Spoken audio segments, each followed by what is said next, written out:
नमस्कार दोस्तों, राम राम। ये EMRS, KBS, NBS, DSS भी है ना, इन सभी के लिए काम का है। ठीक है, तो चलिए शुरू करते हैं। RPSC RSS भी, जिसमें मनोविज्ञान आती है। ठीक है, मनोविज्ञान के भी क्वेश्चन देखेंगे। शिक्षा से बनने वाला विशेषण शब्द है, बताइए क्या करें। ये तो 8-10 क्वेश्चन हिंदी व्याकरण के हैं। ठीक है, 8-7 क्वेश्चन फिर कंप्यूटर के हैं, फिर 40 या 50 क्वेश्चन मनोविज्ञान के, है ना, वो है। ठीक है, शिक्षा से बनने वाला विशेषण शब्द है, बताइए क्या करें। शिक्षाक्रम, शिक्षित, सिखाना, सिखाने, सिखाना, सिखाने। शिक्षित है ना, पहले देख लिया था इसका आंसर। ऑफिशियल आंसर की सही बताएंगे। तत्सम शब्द का उदाहरण है तत्सम का, बताइए भाई क्या है तत्सम का। तत्सम शब्द का उदाहरण है तत्सम। तत्सम यानी कि जो संस्कृत से आए हुए शब्द हैं जिनका हम हिंदी में काम में लेते हैं। ठीक है, तद्भव यानी कि जो अपने हैं, लोकल ही है। ठीक है, वो तद्भव है। तत्सम शब्द का उदाहरण है क्षीर, खीर। गोबर नहीं है, काम नहीं है, खीर और क्षीर। तत्सम शब्द का उदाहरण है क्षीर करते हैं। ठीक है, 16 में, 16 में देखते हैं क्या है, बताइए क्या करें। 16 में एक क्षीर है, तत्सम शब्द का उदाहरण है क्षीर। पक्षी का पर्यायवाची शब्द नहीं है पक्षी का, तो पक्षी का खग है। ठीक है, विहंगम अलग चीज़ आ जाएगी ना, खग है, द्विज है, उदक नहीं जानते भाई। तो पक्षी का पर्यायवाची शब्द नहीं है, खग है, द्विज है, विहंगम। विहंगम तो दृश्य को बोलते हैं कि भाई विहंगम दृश्य है, इसको हटा देते हैं। क्या उदक भी पक्षी का है? 3 करते हैं। 17 में, 17 में 3 है। ठीक, विहंगम, विहंगम पक्षी का पर्यायवाची शब्द नहीं है, विहंगम नहीं है। जबकि खग है, द्विज है, उदक है, उदक। बताइए उदक किसका पर्यायवाची शब्द है? उदक, उदक नहीं जानते भाई, उदक पक्षी का है। और जलज किसका है?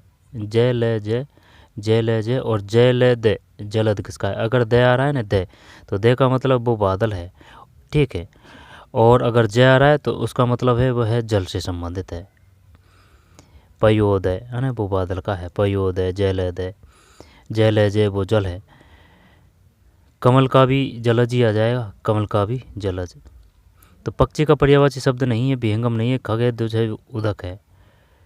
समूह से भिन्न शब्द है, बताइए क्या करें। तैरना, हंसना, तैरना, हंसना, सोना। बच्चे अलग है ना, यही करते हैं। 18 में है ना, बच्चे। ठीक है, फिर देवेंद्र की संधि से बनने वाला शब्द है। अब प्री में 1/3 कर दिया है भाई ये EMRS ने। ठीक है, और जो KBS NBS में पूरी में 1/3 है, लेकिन मैन में 1/4 है।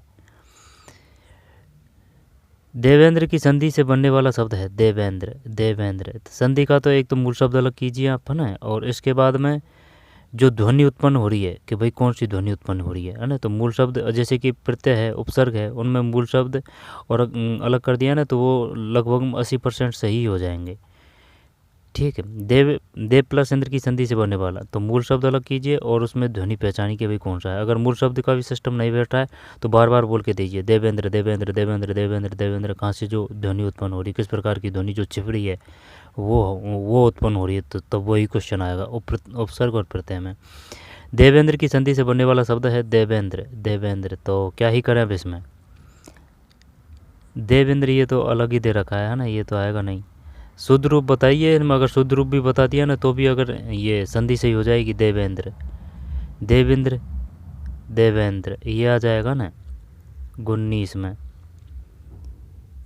एक देवेंद्र। ठीक है, फिर मोहन ने सोहन को गुब्बारे दिए, वाक्य में रेखांकित अंक में कारक है। मोहन ने सोहन को गुब्बारे दिए, वाक्य में रेखांकित अंश में कारक है। कर्ता ने कर्म को कर्ण से द्वारा संप्रदान के लिए के अर्थ में, अपादान से अलग होने के अर्थ में।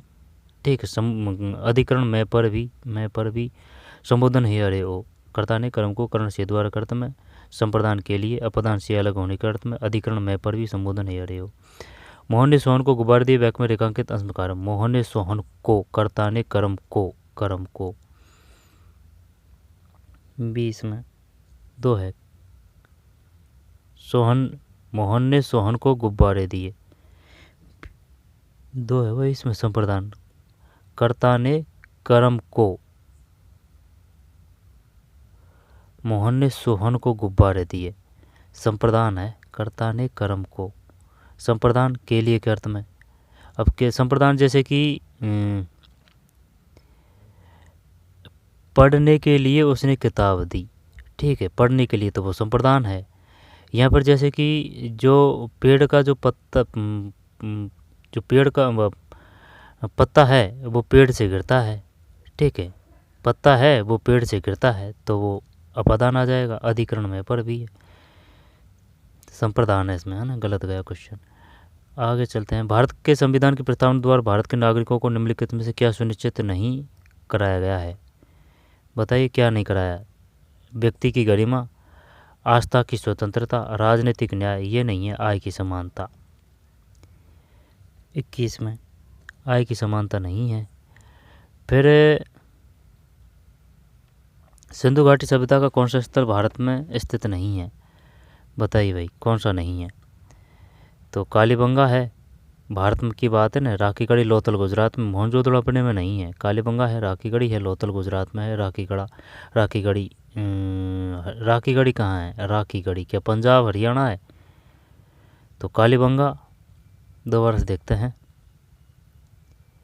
लोथल गुजरात है, मोहनजोदड़ो अपने में नहीं है, राखी गढ़ी कालीबंगा, कालीबंगा हनुमानगढ़ है, कालीबंगा पीलीबंगा, राखी गढ़ी पंजाब होना चाहिए भाई, पंजाब हरियाणा हरियाणा तो नहीं है राखी गढ़ी, शायद राखी गढ़ी हरियाणा ही है, और देख लेना भाई, है ना।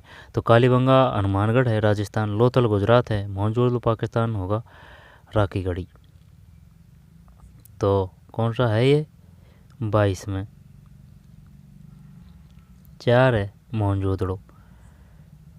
वर्ष 2001 में स्थापित वर्ल्ड सोशल फोरम क्या है?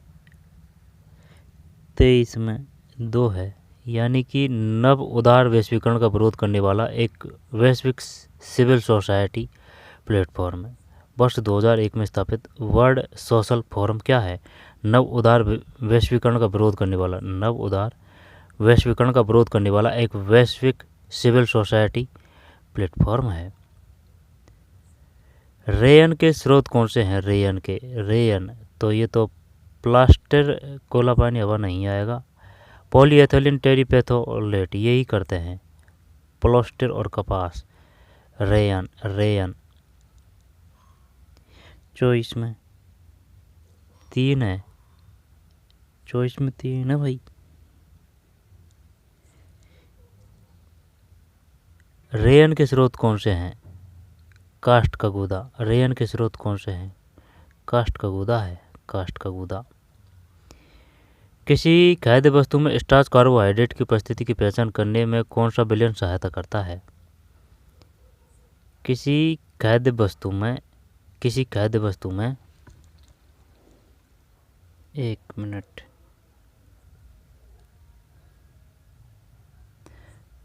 बताइए भाई क्या आएगा इसमें? किसी खाद्य वस्तु में स्टार्च कार्बोहाइड्रेट, माइटोकॉन्ड्रिया, ऊर्जा का शक्ति गृह किसको कहा जाता है? माइटोकॉन्ड्रिया। और जो आयरन की जो पूर्ति होती है वह किससे होती है? लोहा, यानी कि पालक से लोहा मिलता है। विटामिन डी है ना, ये सूर्य की प्रकाश से मिलता है, विटामिन डी। सी यानी कि स्कर्वी रोग होता है विटामिन सी की कमी से, ठीक है। बी यानी बेरी रोग होता है, विटामिन रतौंधी होता है विटामिन ए की कमी से, ठीक है, विटामिन ए की कमी से रतौंधी होता है। बी से बेरी, बी से बेरी। किसी खाद्य वस्तु में स्टार्च कार्बोहाइड्रेट की उपस्थिति की पहचान करने से कौन सा विलयन सहायता करता है? 25 1 है, यानी कि तनु आयोडीन विलयन है। किसी खाद्य वस्तु में स्टार्च कार्बोहाइड्रेट की उपस्थिति की पहचान करने में कौन सा विलयन सहायता करता है? तनु आयोडीन विलयन है। फिर विटामिन और ये सुमेलित कीजिए भाई, करते हैं पहले ही, है ना, दिखाना है। आयोडीन, ये विटामिन आयोडीन है ना, तो आयोडीन की कमी से गलगंड रोग होता है। और विटामिन B1 से बी का बेरी काट देंगे। विटामिन डी हड्डी और दांत का क्षय, कैल्शियम ये हड्डी और दांत का क्षय हो जाएगा। और विटामिन डी ये रिकेटस है, विटामिन डी सही है। विटामिन डी की कमी से रिकेटस है ना, सूखा रोग हो जाता है। और स्कर्वी वो विटामिन सी है, आंवला वगैरह से मिलता है ना। तो इसमें क्या 26 में 2 है, 26 का मतलब 2 3 4 1 है, 2 3 4 1 है, दोबारा से देख लीजिए 2 है ना, 2 3 4 1, 2 3 4 और ये 1। विटामिन बी, जब बी का बी काट देंगे बेरी बेरी है। विटामिन डी ये स्कर्वी है। विटामिन डी की जो किससे मिलता है, विटामिन सूर्य के प्रकाश से मिलता है विटामिन डी। रिकेटस मतलब सूखा रोग हो जाता है, जो त्वचा है वो सूखी सूखी हो जाती है ना, ये है। आयोडीन ये गलगंड रोग होता है, जो गले में ना सूजन सी आ जाती है, गलगंड रोग होता है। कैल्शियम ये हड्डी और दांत का क्षय हो जाता है कैल्शियम की कमी से। फिर और जो विटामिन के रक्त का थक्का जमाता है विटामिन के। विटामिन ई टेस्टोस्टेरोन हार्मोन, ये करंट का नहीं आएगा है ना। आगे चलते हैं, फिर आगे चलते हैं। राष्ट्रीय कैडेट कोर्स एनसीसी ने अपनी 74वीं वर्षगांठ किस दिन मनाई थी, ये भी नहीं पूछेगा वो। इसके बाद में आगे चलते हैं, अब है मनोविज्ञान के question.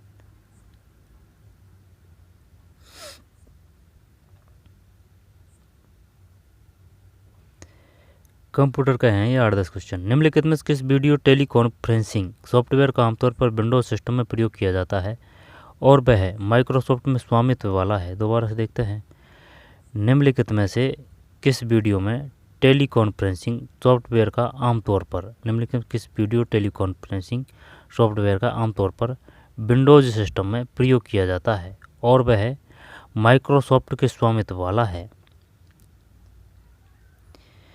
Meet, WebEx, go to meets, Skypes. देखते हैं 36 में।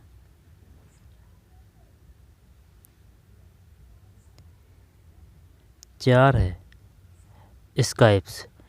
निम्नलिखित में से किस वीडियो टेलीकॉन्फ्रेंसिंग सॉफ्टवेयर का आमतौर, निम्नलिखित में किस वीडियो टेलीकॉन्फ्रेंसिंग सॉफ्टवेयर का आमतौर पर विंडोज सिस्टम में प्रयोग किया जाता है और वह माइक्रोसॉफ्ट में स्वामित्व वाला है। ठीक है, 4 है स्काइप। अच्छा, एक माइक्रोसॉफ्ट विंडोज 10 मशीन के साथ प्रयुक्त डिफ़ॉल्ट वेब ब्राउज़र कौन सा है? एज है, मोज़ेक है, ओपेरा है, सफारी है। बताइए भाई क्या करें। विंडोज 10 मशीन के साथ प्रयुक्त डिफ़ॉल्ट वेब ब्राउज़र कौन सा है? डिफ़ॉल्ट यानी इसके साथ ही आता है वेब ब्राउज़र। देखते हैं 37 में। एक है, एक का मतलब है एज है ये। एक माइक्रोसॉफ्ट विंडोज़ यानी विंडोज़ 10 भी होती है, विंडोज़ 11 भी होती है। मशीन के साथ प्रयुक्त डिफ़ॉल्ट वेब ब्राउज़र कौन सा है? एज है एज। एक माइक्रोसॉफ्ट विंडोज़ 10 मशीन के साथ प्रयुक्त डिफ़ॉल्ट वेब ब्राउज़र कौन सा है? एज है एज। Mosaic, opera, safari. वो इस प्रकार से पूछता है, बताइए निम्न में कौन सा वेब ब्राउज़र नहीं है, निम्न में कौन सा ओएस नहीं है। ईपीआरओएम का पूरा नाम क्या है? देख रैम से तो हो जाएगा रीड ओनली मेमोरी। जब रीड ओनली मेमोरी सब में है ये तो ईपी का ही बताना पड़ेगा। Electronic programmable, erasable programmer, electricity erasable करते हैं। 38 में 2 है। 38 में 2 का मतलब हाँ सही है, इरेजेबल। ठीक है।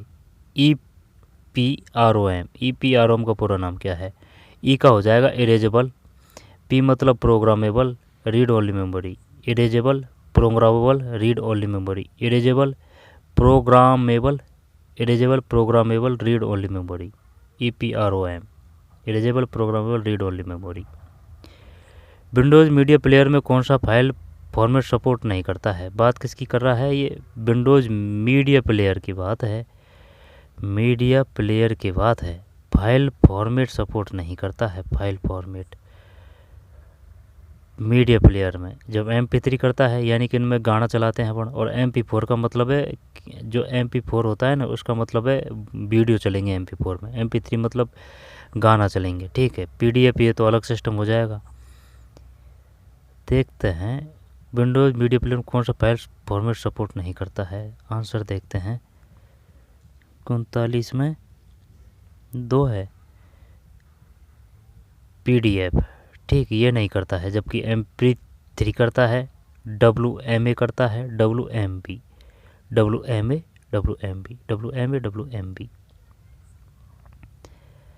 MS पावर पॉइंट में ऐसा कौन सा फीचर उपस्थित है जो MS वर्ड में शामिल नहीं है? MS पावर पॉइंट में ऐसा कौन सा फीचर उपस्थित है जो MS वर्ड में शामिल नहीं है? MS पावर पॉइंट में ऐसा कौन सा फीचर उपस्थित नहीं है जो MS वर्ड में शामिल नहीं है? देखते हैं। ट्रांजिस्टेबल्स जूम फॉर्मेटिंग। 40 एक है, ये नहीं है भाई ट्रांजिंस, जबकि टेबल्स है, जूम है, फॉर्मेटिंग है। MS पावर पॉइंट में ऐसा कौन सा फीचर उपस्थित नहीं है जो MS वर्ड में शामिल नहीं है? जब 40 में एक है, शामिल नहीं है, ये नहीं है, जबकि टेबल्स है, जूम है, फॉर्मेटिंग है। समझ में नहीं आई बात? MS पावर पॉइंट में ऐसा कौन सा, ये MS पावर पॉइंट से दो तीन क्वेश्चन हर एक एग्जाम में आते हैं, जो चाहे वो किसी भी स्तर की, किसी प्रकार की, किसी भी स्टेट की एग्जाम हो। प्लांट में ऐसा कौन सा फीचर उपस्थित है जो MS वर्ड में शामिल नहीं है? ये नहीं है, ट्रांजिशंस, टेबल्स है, जूम है, फॉर्मेटिंग है। फिर शिक्षण के क्षेत्र में, है ना, शिक्षण है, ये मनोविज्ञान के क्वेश्चन। अब ये पेडागोजी, इसको क्या बोलते हैं? अंडरस्टैंडिंग द लर्नर के क्वेश्चन है। अंडरस्टैंडिंग द लर्नर शिक्षण है ये। शिक्षण के क्षेत्र में प्राथमिक समाजीकरण एजेंसी की क्या भूमिका है? बताइए भाई। औपचारिक अधिगम है, कौशल विकास है, समाजीकरण है, मूल्य और मान्यताओं को विकसित करना है। शिक्षण के क्षेत्र में प्राथमिक समाजीकरण एजेंसी की, ये 4 करते हैं। 41 में सही है, 4 ठीक। मूल्यों और मान्यताओं को विकसित करना, किसकी बात है ये? प्राथमिक समाजीकरण। प्राथमिक समाजीकरण में जैसे कि परिवार है, ठीक है, परिवार है, स्कूल है, विद्यालय है, समाज है। और जो समाज है वो किस में आ जाएगा? अनौपचारिक में आ जाएगा। और जो स्कूल है वो किस में आ जाएगा? औपचारिक में आ जाएगा, औपचारिक। निम्नलिखित में क्या द्वितीयक समाजीकरण एजेंसी है? द्वितीयक समाजीकरण एजेंसी, बताइए भाई। मीडिया नहीं है ना, समाज, परिवार, स्कूल, द्वितीयक समाजीकरण एजेंसी है। द्वितीयक समाजीकरण एजेंसी है, तो द्वितीयक समाजीकरण एजेंसी। प्राथमिक है ना, वो तो परिवार है, समाज है प्राथमिक, तो द्वितीय स्कूल करते हैं। 42 में स्कूल सही है ना, स्कूल सही है। जो प्राथमिक है ना, उसमें तो परिवार और समाज आ जाएगा, द्वितीय स्कूल है। आप गृह और विद्यालय को किस प्रकार एक साथ लाएंगे? आप गृह और विद्यालय को किस प्रकार एक साथ लाएंगे? माता पिता से बार बार बैठक करेंगे। आप गृह और विद्यालय को माता पिता से बार बार बैठ के करके, समकक्षीय सदस्यों से मिलकर, अध्यापकों के सम्मेलन के माध्यम से, विद्यालय संगोष्ठियों का आयोजन करके। घर और विद्यालय को ये हो सकता है माता पिता से बार बार बैठक करके। 4 करते हैं। 43 में नहीं, एक ही है भाई। 43 में एक ही है, ये है माता पिता से बार बार बैठकें करके। वो जब तो ठीक है, ये कर देंगे, लेकिन वो क्या है कि कैसे नहीं, कि भाई ये संगोष्ठी होना चाहिए, क्या पता है फंसा रहा हो, इस वजह से नहीं किया है। इस बंदे ने क्या किया है? गिवन आंसर 4, ये ने भी अपनी तरह किया है 4। स्कूल में अभिभावक शिक्षक संघ PTA की क्या भूमिका है? स्कूल अभिभावक शिक्षक संघ PTA, तो इसका मतलब हो जाएगा विद्यार्थियों की समस्याओं के बारे में प्रबंधन से विमर्श, स्कूल के विकास के लिए रचनात्मक सुझाव देना, स्कूल के कार्यक्रम में शामिल होना, स्कूल के कार्यक्रम में दोष नहीं, ये तो एकदम बिल्कुल गलत है। PTA की क्या भूमिका है? PTA को मतलब अभिभावक शिक्षक संघ बोलते हैं। विद्यार्थियों की समस्याओं के बारे में प्रबंधन से विमर्श, स्कूल के विकास के लिए रचनात्मक सुझाव देना, स्कूल के कार्यक्रम में शामिल होना। 1 करते हैं PTA की। 44 में यार गलत है भाई, 2 है इसमें। स्कूल अभिभावक शिक्षक संघ PTA की क्या भूमिका है? स्कूल के विकास के लिए रचनात्मक सुझाव देना, प्रबंधन से, विद्यार्थियों की समस्या के बारे में प्रबंधन से विमर्श करना। ये नहीं है, ठीक है, यही है सुझाव देना। गलत गया, इस बंदे ने सही किया है भाई। PTA की क्या भूमिका है? प्रबंधन। मैनेजमेंट से चर्चा थोड़ी करेंगे। निम्नलिखित में से क्या अधिगम का सामुदायिक संसाधन हो सकता है? निम्नलिखित में से क्या अधिगम लर्निंग का सामुदायिक संसाधन हो सकता है? सामुदायिक संसाधन सिनेमा हॉल अधिगम का, ठीक है, मंदिर, घोड़े का अस्तबल, अग्निशमन केंद्र, फायर स्टेशन। अधिगम का सामुदायिक संसाधन हो सकता है मंदिर, सिनेमा हॉल तो हटा देते हैं, मंदिर, घोड़े का अस्तबल, अग्निशमन केंद्र, फायर स्टेशन। दो करते हैं। 45 गलत, 4 है। ये तो कुछ समझ में नहीं है बात। निम्नलिखित में से क्या अधिगम का सामुदायिक संसाधन हो सकता है? अग्निशमन केंद्र, fire station. Which of one the following called the community resource in learning? राष्ट्रीय शिक्षा नीति 2020 के अनुसार बाल वाटिका क्या है? बाल वाटिका का मतलब है 3 से 5 वर्ष तक की आयु में प्राप्त शिक्षा, 8वीं कक्षा तक शिक्षा, प्राथमिक कक्षाओं में 1 से 5वीं कक्षा तक प्राप्त शिक्षा, 5 से 10 वर्ष की आयु में प्राप्त शिक्षा। ये नहीं है, यही है 3 से 5। 46 में 1 सही है, 3 से 5 वर्ष तक की आयु में प्राप्त शिक्षा। राष्ट्रीय शिक्षा नीति 2020 के अनुसार बाल वाटिका क्या है? 3 से 5 वर्ष तक की आयु में प्राप्त शिक्षा, 3 से 5 वर्ष तक की आयु में प्राप्त शिक्षा है।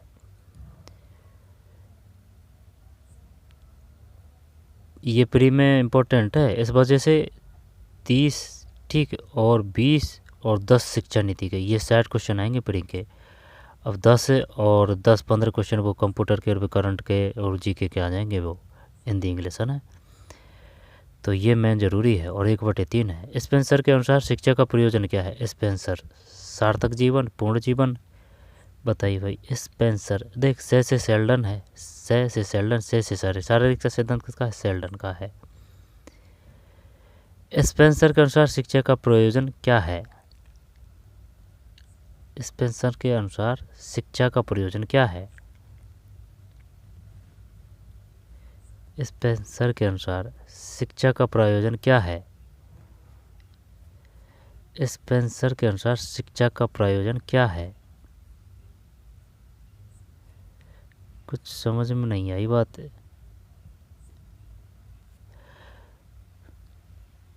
सार्थक जीवन, पूर्ण जीवन, स्वयं अधिगम जीवन की तैयारी, ये तो हटा दे। और सार्थक जीवन, पूर्ण जीवन, स्वयं अधिगम। सार्थक जीवन, पूर्ण जीवन 3 करते हैं। ले बजरंग बली का नाम 47 में गलत है भाई, 2 है। स्पेंसर के अनुसार शिक्षा का प्रयोजन क्या है? स्पेंसर के अनुसार शिक्षा का प्रयोजन क्या है? पूर्ण जीवन, गलत गया क्वेश्चन। पूर्ण जीवन, पूर्ण जीवन, पूर्ण जीवन। अप्रकट पाठ्यचर्या क्या है? अप्रकट, इसकी इंग्लिश देख। Hidden curriculum is hidden. Hidden यानी वो दिखता नहीं है ना, उसकी बात है हिडन। भेद औपचारिक पाठ्यक्रम, पाठ्यक्रम में छुपी पाठ्यचर्या, अनौपचारिक रूप से मूल्य और मान्यता की प्राप्ति पर बल दिया जाता है। यही है, यही है, ये तो सही जाना चाहिए भाई। इस बंदे ने भी 3 किया है। तो आंसर देखते हैं कौन सा है। जब ये है 48 3, ये तो सही है। अनौपचारिक रूप से मूल्य और मान्यता की प्राप्ति पर बल दिया जाना। बालक बालिकाएं किशोरावस्था में स्कूल से क्या अपेक्षा? एक क्वेश्चन आया था, अपेक्षा किसे कहते हैं? और उपेक्षा, अपेक्षा और उपेक्षा, कि भाई मोहन सोहन की उपेक्षा कर रहा है, उपेक्षा। ठीक, तो बालक बालिकाएं किशोरावस्था में स्कूल से क्या अपेक्षा रखते हैं? वो उपेक्षा है, ये अपेक्षा है। ठीक है, यानी कि आशा रखते हैं, ऐसे समझ सकते हैं। अपेक्षा का मतलब आशा रखते हैं कि भाई माता पिताओं को बच्चों से फर्स्ट अच्छे अंकों से पास होने की अपेक्षा है। ठीक है, या फिर माता पिता लड़कों की अपेक्षा लड़की की उपेक्षा करते हैं, है ना, इस प्रकार से। बालक बालिकाएं किशोरावस्था में स्कूल से क्या अपेक्षा रखते हैं? किशोरावस्था में संवेगात्मक सहयोग, सहकारिता, सहानुभूति, परानुभूति। जब संवेगात्मक सहयोग ही करते हैं क्या सहानुभूति करेगा? सहानुभूति, संवेगात्मक सहयोग, क्योंकि संवेग किशोरावस्था में ही विकसित होते हैं तो यही करते हैं। एक करें तो फिर इसने भी एक किया है, 49 में एक सही है। बंदा इंटेलिजेंट है। संवेगात्मक सहयोग निम्नलिखित क्या नैतिक शिक्षा की श्रेणी में आता है? तो केवल दायित्व, सही और गलत में विभेद करना, यही है। ठीक है, यही है। अनुभूति मान्यता प्रदान करना। देखते हैं 50 में तो सही है, सही और गलत में विभेद करना। निम्नलिखित में से क्या किशोरावस्था के व्यवहारात्मक अभिलक्षण है? किशोरावस्था के व्यवहारात्मक अभिलक्षण है नैराश्य भाव, दुसमायोजन, आक्रामकता, अपनी अस्मिता को लेकर। निम्नलिखित किशोरावस्था व्यवहारात्मक,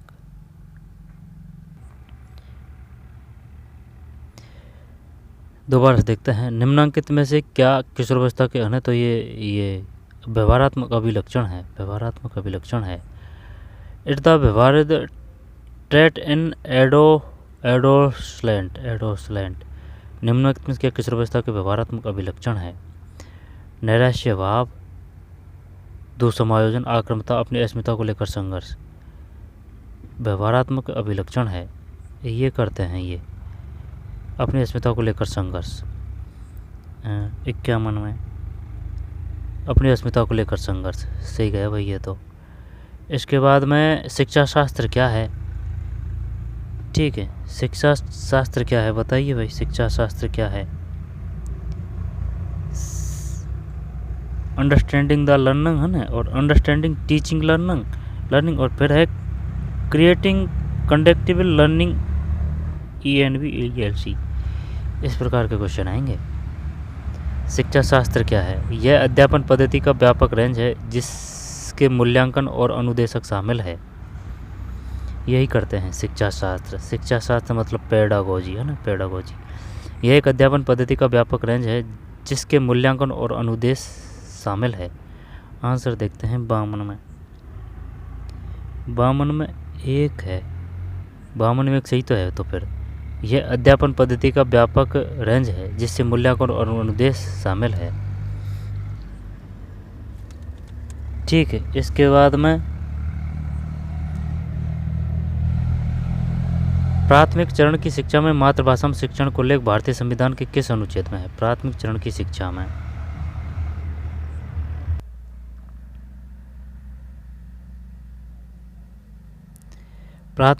शिक्षा में मातृभाषा में शिक्षण का उल्लेख भारतीय संविधान के किस अनुच्छेद में है? 29 है। ठीक है, 29 है प्राथमिक चरण की शिक्षा में, यानी कि जो 6 से 14 तक का जो शिक्षा को लेकर वो कौन से अनुच्छेद में है? ठीक है, भारत के जो मौलिक कर्तव्य है वो किस अनुच्छेद में है? ठीक, नीति निर्देशक तत्व किस अनुच्छेद में है, किस भाग में है? यहाँ से बार बार क्वेश्चन आते हैं। प्राथमिक चरण की शिक्षा में मातृभाषा शिक्षण को लेकर भारतीय संविधान के किस अनुच्छेद में है? 53 में 3 है। दोबारा से देखते हैं, 53 में 3 ही है भाई। 53 में 3 का मतलब प्राथमिक चरण की शिक्षा में मातृभाषा में शिक्षण को लेकर भारतीय मातृभाषा की बात है। ठीक है, 6 से 14 की बात नहीं है। मातृभाषा में शिक्षण को लेकर भारतीय संविधान के किस अनुच्छेद में है? अनुच्छेद 350 है। अनुच्छेद 350 है। स्कूल में अधिगम स्थान से अभिप्रेरित है। उत्तम वातावरण युक्त कक्षा, भयरहित माहौल में सुव्यवस्थित कक्षा में सूचना और संचार प्रौद्योगिकी के साधन, आरामदेह डेस्क। स्कूल में अधिगम स्थान से अभिप्रेरित है। अधिगम मतलब लर्निंग। उत्तम वातावरण युक्त कक्षा, भयरहित माहौल में सुव्यवस्थित कक्षा में सूचना संचार प्रौद्योगिकी के साधन, आरामदेह डेस्क। भयरहित माहौल में सुव्यवस्थित कक्ष एक तो ये है। यहाँ पर कक्षा में सूचना संचार प्रौद्योगिकी के साधन, यहाँ पर उत्तम वातावरण युक्त कक्षा, क्या ही करें अब इसमें। स्कूल में अधिगम स्थान से अभिप्रेरित है। अधिगम स्थान 3 करते हैं। 54 में गलत, बिल्कुल गलत है। ये है भयरहित माहौल में सुव्यवस्थित कक्षा। और अपन क्या करें? कक्षा में सूचना संचार प्रौद्योगिकी के साधन, गलत गया। बालक के विकास के संदर्भ में इसने क्या किया था बंदे ने? भयरहित माहौल, इसने सही किया था। बालक के विकास के संदर्भ में परिपक्वता का तात्पर्य किससे है? परिपक्वता का तात्पर्य है बालक के विकास के क्रम में शारीरिक मनोवैज्ञानिक अनुकूल संबंधी परिवर्तन। यही है, ये तो सही है। 2 55 में 2 सही है। अध्यापकों और विद्यार्थियों में किस प्रकार के संबंध के फलस्वरूप अधिगम की अभिवृद्धि होती है? अध्यापकों और विद्यार्थियों में किस प्रकार के संबंध के फलस्वरूप अधिगम की अभिवृद्धि होती है? अभिवृद्धि यानी कि ग्रोथ, ठीक है, वो अभिवृद्धि अलग है। Learning among the teachers and student, relationship, instrument learning, enrichment learning among the teacher. अध्यापकों और विद्यार्थियों में किस प्रकार के संबंध के फलस्वरूप अधिगम की अभिवृद्धि होती है? अधिगम की अभिवृद्धि होती है। इसको गलत नहीं करेंगे, है ना। सामाजिक संबंध, शासकीय संबंध, सौहार्दपूर्ण संबंध करते हैं। 56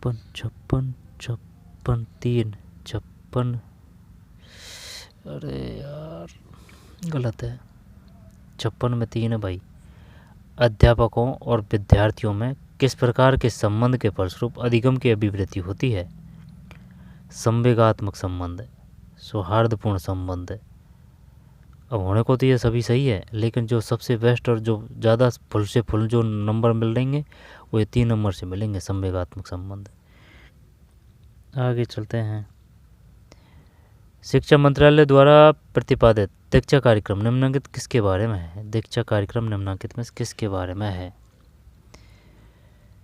दीक्षा, जब रुक जा 1 मिनट, है ना, थम जा, गलत नहीं होना जाना चाहिए भाई क्वेश्चन। दीक्षा, प्राथमिक शिक्षा में निःशुल्क यूनिफॉर्म पाठ्यपुस्तक की उपलब्धता। निःशुल्क यूनिफॉर्म, निःशुल्क का तो कोई उल्लेख नहीं है, पाठ्य पुस्तक की तो है, यही है। डिजिटल अवसंरचना से संबंधित संसाधन की उपलब्धता, यानी कि जो किताब है ना आप ऑनलाइन डाउनलोड कर सकते हैं यहाँ से। डिजिटल अवसंरचना से संबंधित संसाधन की उपलब्धता। 57 गलत, 57 में 2 सही तो है, 57 में 2। डिजिटल अवसंरचना से संबंधित संसाधन की उपलब्धता। राष्ट्रीय शिक्षा नीति 2020 में अधिगम प्रक्रिया के संबंध में स्कूलों में किसकी अनिवार्य तात्कालिक आवश्यकता पर बल दिया गया है? दोबारा से देखते हैं। राष्ट्रीय शिक्षा नीति 2020 में अधिगम प्रक्रिया के संबंध में स्कूलों में किसकी अनिवार्य तात्कालिक आवश्यकता पर बल दिया गया है? बुनियादी साक्षरता और संख्या ज्ञान, वैज्ञानिक प्रवृत्ति, सांख्यिकी अभिरुचि, समालोचनात्मक चिंतन। अधिगम प्रक्रिया के संबंध स्कूलों में किसकी अनिवार्य तात्कालिक आवश्यकता पर बल दिया गया है? आवश्यकता। बुनियादी ये तो नहीं करेंगे। वैज्ञानिक प्रवृत्ति, सांख्यिकी अभिरुचि, ये करते हैं 4। इसने क्या किया है? 1 किया है इसने। बुनियादी साक्षरता और संख्या ज्ञान। अब अपन देखते हैं 58 में, गलत है यार अपना तो भाई, एकदम बिल्कुल गलत है। 1 है इसमें, बुनियादी साक्षरता और संख्या ज्ञान। राष्ट्रीय शिक्षा नीति 2020 में अधिगम प्रक्रिया के संबंध में स्कूलों में किसकी अनिवार्य तात्कालिक आवश्यकता पर बल दिया गया है? किसकी अनिवार्य तात्कालिक आवश्यकता पर बल दिया गया है? बुनियादी साक्षरता और संख्या ज्ञान है। बुनियादी साक्षरता और संख्या ज्ञान।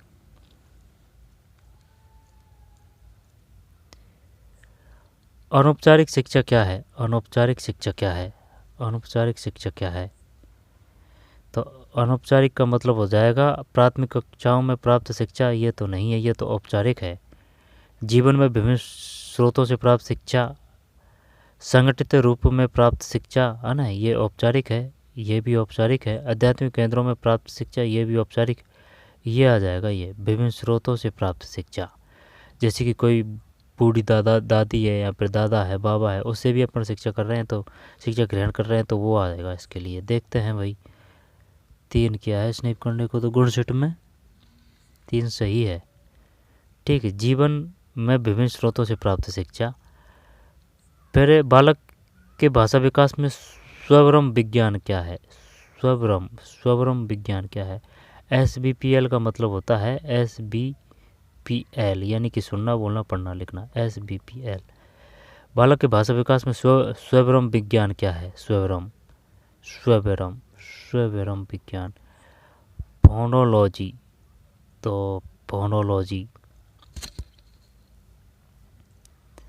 व्याकरण का प्रयोग, संप्रेषण, नियमों की समझ, वाक ध्वनि उत्पन्न करना। स्वर विज्ञान, वाक ध्वनि उत्पन्न करना। सेट, वाक ध्वनि उत्पन्न करना। अनुभवात्मक अधिगम क्या है? समूह में विमर्श के माध्यम से अधिगम, हाथ प्राप्त अधिगम, अनौपचारिक अधिगम, अनुभवात्मक।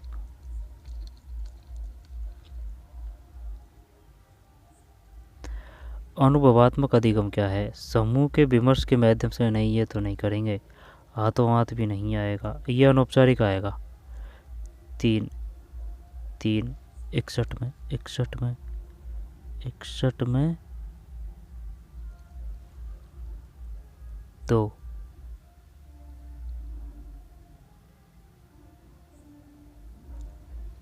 61 में 2। यार ये तो कैसे हो सकता है? अनुभवात्मक अधिगम कहाँ है? हाथों हाथ प्राप्त अधिगम, समूह के विमर्श के माध्यम से अधिगम। ये ऐसे ही है जैसे कि छोटा बच्चा है, अब उसको क्या पता कि भाई ये जो आगे जो क्या है, कांवड़ मना करेंगे कि बेटा मत जलाओ, हाथ जो दिया है उसके हाथ मत लगाओ, जल जाओगे, लेकिन वो नहीं समझेगा। लेकिन जब वह जलेगा ना तो हाथों हाथ, तब वह सीखेगा। हाँ सही है, आगे चलते हैं। हाथों हाथ प्राप्त अधिगम गलत गया। ये तैयारी है इसकी, ये इसकी तैयारी है। 2 अनुभवात्मक अधिगम क्या है? वैसे पता भी चल रहा है इससे, है ना, अनुभवात्मक। What is experiential learning. निम्नलिखित किससे कक्षा में अधिगम की अभिवृद्धि होती है? प्रश्न पूछने की तकनीक, व्याख्या विधि, श्रव्य दृश्य उपकरण प्रयोग, ब्लैक बोर्ड। प्रश्न पूछने की 3 करते हैं 62 में।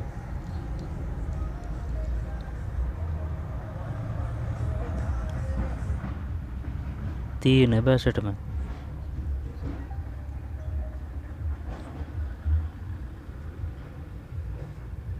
सही तो है, श्रव्य दृश्य उपकरण प्रयोग। माहौल निम्नलिखित में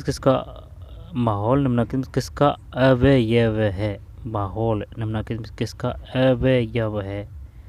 माहौल रचनात्मक, ठीक है, यथार्थ माहौल, सशक्तवाद, व्यवहारवाद। माहौल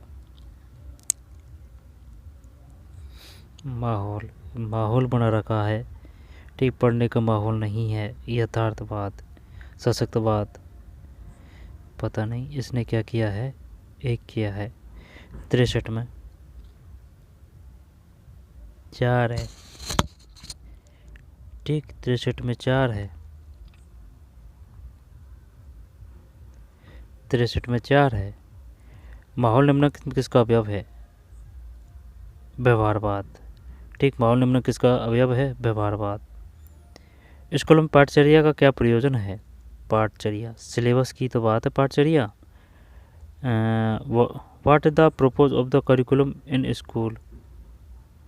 तो फिर स्कूल में पाठचर्या का क्या प्रयोजन है? अधिगम लक्ष्यों का मानकीकरण, समय पर परीक्षाओं का आयोजन। पाठ्यचर्या का क्या प्रयोजन है? पाठ्यचर्या, करिकुलम इन स्कूल, अधिगम लक्ष्यों का मानकीकरण, समय पर परीक्षाओं का आयोजन, अनुदेशन उद्देश्यों की प्राप्ति, समय पर पाठ्यक्रम पूरा। स्कूल में पाठचर्या अधिगम लक्ष्यों का मानकीकरण करें या फिर समय पर परीक्षाओं का आयोजन, ये तो नहीं करेंगे। अनुदेशन उद्देश्यों की प्राप्ति, समय पर पाठ्यक्रम, 3 कर दें क्या? तो अधिगम लक्ष्यों का मानकीकरण, पाठचर्या, सिलेबस का क्या, अधिगम लक्ष्यों का मानकीकरण या समय पर पाठ्यक्रम पूरा, ये भी नहीं है। अनुदेशन उद्देश्यों, अनुदेशन का मतलब क्या है? द अचीव इंटेंशन ऑब्जेक्ट, 3 करते हैं। इसने भी 3 किया है। 64 में 1 है भाई। 64 1 का मतलब है अधिगम लक्ष्यों का मानकीकरण। स्कूलों में पाठ्यचर्या का क्या प्रयोजन है? अधिगम लक्ष्यों का मानकीकरण है, अधिगम लक्ष्यों का मानकीकरण। अधिगम का अभिप्राय है तो उच्च शैक्षिक उत्कृष्टता प्राप्त करना। देख कोहलवर का सिद्धांत कोहलवर ने कौन सा दिया था? नैतिकता का। वाटसन व्यवहारवादी। सूझवादी कौन कौन है? ब्रदाइमल कोहलर और कोप्पा। और युंग है ना, उसका जो जुंग से याद कर रखा है, युंग का है ना, बड़ी बात कहते हैं। गोल्डमैन किससे संबंधित है? ठीक है, डेलियन गोल्डमैन। वाटसन व्यवहारवादी। सूझ ब्रदाइमल कोहलर कोप्पा है। ठीक है, और इसके बाद में हर्बर्ट गार्डनर बहुबुद्धि का सिद्धांत दिया था। विनय साइमन वैसे बुद्धि है। विनय साइमन बुद्धि है। ठीक है, तो चलिए मिलते हैं कोई और वीडियो में। धन्यवाद।